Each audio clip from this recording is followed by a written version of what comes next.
Welcome, everyone, and thank you for joining us on today's virtual media availability with UTSA head coach Austin Claunch. The Roadrunners are coming off 2 straight road games and have played 4 of the last 6 away from home. But UTSA is back at the Convocation Center on Wednesday for Rowdy Rodeo with South Florida.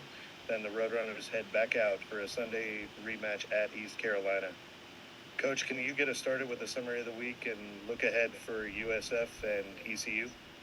Yeah, obviously tough road week. It was cold outside, and we were pretty cold from the floor. And just obviously the Wichita game, I thought we battled and had that second half lead, again. And that one was back and forth. You give them a lot of credit, and then Tulsa.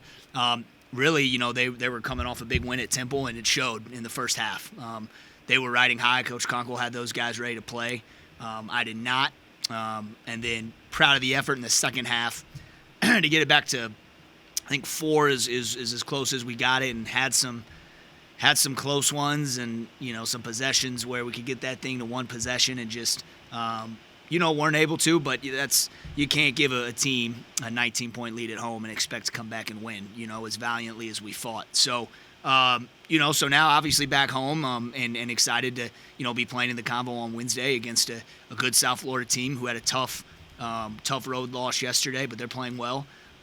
There's still a lot up in the air, a lot in the balance for seeding and things like that. So we've got a lot to play for these last 5 games, and we've got to prepare starting today into tomorrow and get ready to go on Wednesday.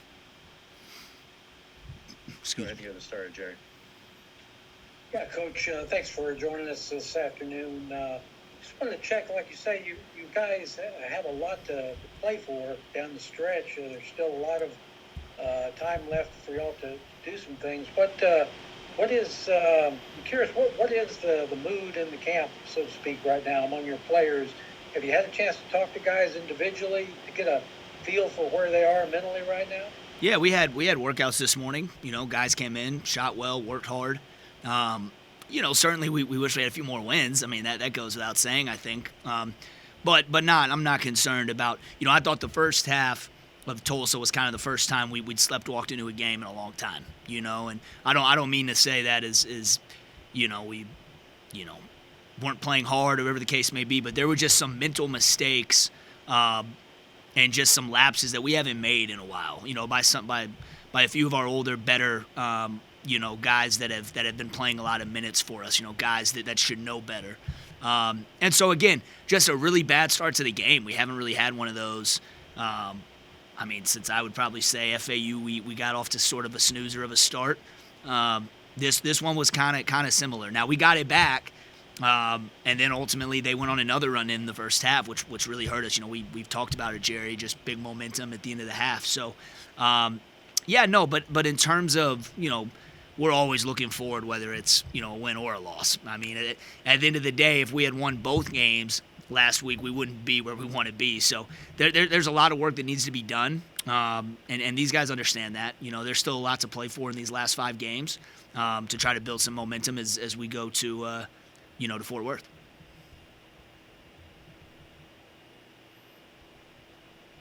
Go ahead, Jerry. Hey, Coach, I wanted to ask, I see Ray Horton. I sort of marvel at the energy that guy has and brings every day. I mean, looking at his minutes the last 5 games, 39, 40, 38, 37, 36. He's playing at a high level for the most part every minute that he's out there. Can you talk a little bit about just kind of what Ray has brought this season and continues to bring right now going down the stretch? Yeah, well, he's able to affect the game on both sides of the ball in a lot of different ways. So as a coach, it makes it hard not to have him on the floor. He can guard 1 through 5. He can rebound. He gets his hands, active in passing lanes. And then offensively, he's a capable 3-point shooter. Obviously, he can really drive it. We started to post him more, which I think is something we'll continue to look at and do because he does get fouled a lot, and he's a great free throw shooter. So, again, his intangibles on top of that, make him, a really valuable piece for what we're building here. And again, a guy that's been to 2 NCAA tournaments. And, this is sort of, uncharted territory for him a little bit, right? He's used to, being at the top of the standings, maybe near the end of the regular season, and I've been proud of his leadership, to continue to push and try to get guys, in the gym and just communicating in the huddle. He's been an incredible leader in that aspect, and again, somebody that when we look back here in a couple of years, we'll be able to say, hey, that started with Ray Horton, right? And there's a lot of guys on the team like that. It's not just him, but again, when we talk about this team, that's been a big message all year, right? Like it's not supposed to be easy. There's going to be challenges. The obstacle is the way. And at the end of the day, we've got to continue to push forward, and we need our older leaders to kind of embrace that challenge and utilize this opportunity. Coach, every team in this league is facing some challenges going down the stretch, some adversities and whatnot. But I was wondering if you had a chance to think about the road, the journey for your next opponent, South Florida, and the tragedy right before the start of the season. Yeah. And just if you could kind of like, do you? I'm wondering if you, what it must be like to be in their shoes right now. After, something that was really, really tough for them to go through emotionally and everything. Yeah. What must it be like for those guys right now? Yeah, no, Jerry, I mean, that's even hard for me to imagine, as someone that, as close as I am with my own, former college coach, to think about something like that happening, it's sort of hard for me to wrap my mind around, because I didn't know Amir extremely, personally, but we did have some conversations, and everything you've just heard and hear about him, he was an incredible coach, but also, man, just what an incredible leader of men that he was, and so, it's really, it's admirable, their resiliency and how they've stayed together, and that coaching staff and that team, the way that they have, just stayed together and competed. And they're, similar to us. I mean, their record, in my opinion, does not reflect how well those guys have been playing. They clearly have an incredible leadership, incredible young men in their program. And so, again, we haven't played those guys yet. It would be an honor to come out here and compete against them. And I'll echo that same sentiment to them, when I see them in person, that can't imagine what they're going through. Obviously, our UTSA family is, and certainly our program is here for them and whatever they might need, and always pulling for those young men, both on and off the court. Have you thought, Austin? I know they came up with a sportsmanship award this year. They named it after Amir, and I wonder if you had given any thought to who you might promote off of the Roadrunners for that award, the sportsmanship award. I haven't really given it a ton of thought, Jerry. Obviously, it's this season is about Amir and what he, it's incredible the season they had last year, right? But again, when you hear people speak about him, certainly that's something that I one day I certainly hope people speak about me in that same light. He was clearly an incredible leader, someone that just carried himself with incredible class and dignity. When I think about the award, I mean there's plenty of guys, right? But at the end of the day, I haven't really thought too much about that, Jerry. Again, this season is to honor Amir, and whoever wins that award certainly should feel that's a big it's an award that you shouldn't take lightly, right? It's something that you should understand that winning that award, Right. It's named after an incredible man, and it means something.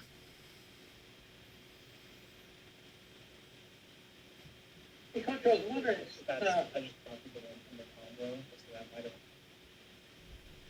Hey, Coach, I just kind of wanted to ask. I know you guys have been, like You told us earlier in the year, when you and your coaches first arrived last spring, I remember one thing you said. It was kind of like drinking from a fire hose because you had so much going on, trying to put the roster together, and just those crazy months leading into the summer.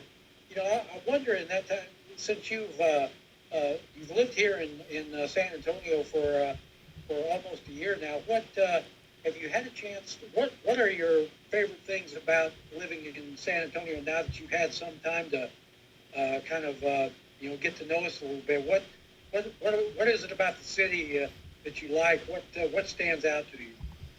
Well, I mean,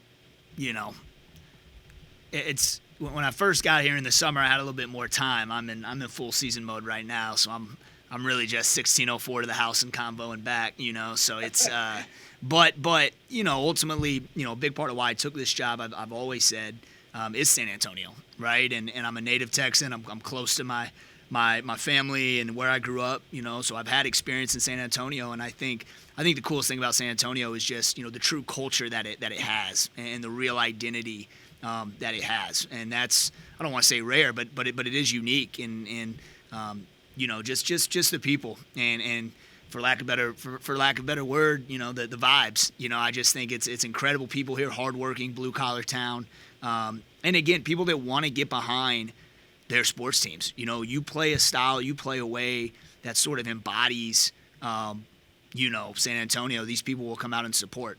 Coach Traylor has proven that with what he's built with football. How about what Coach Aston's got going? I mean, the women, listen, if you guys have not been to a women's basketball game, you are sorely missing out. And they're incredible to watch. Coach Aston does an incredible job.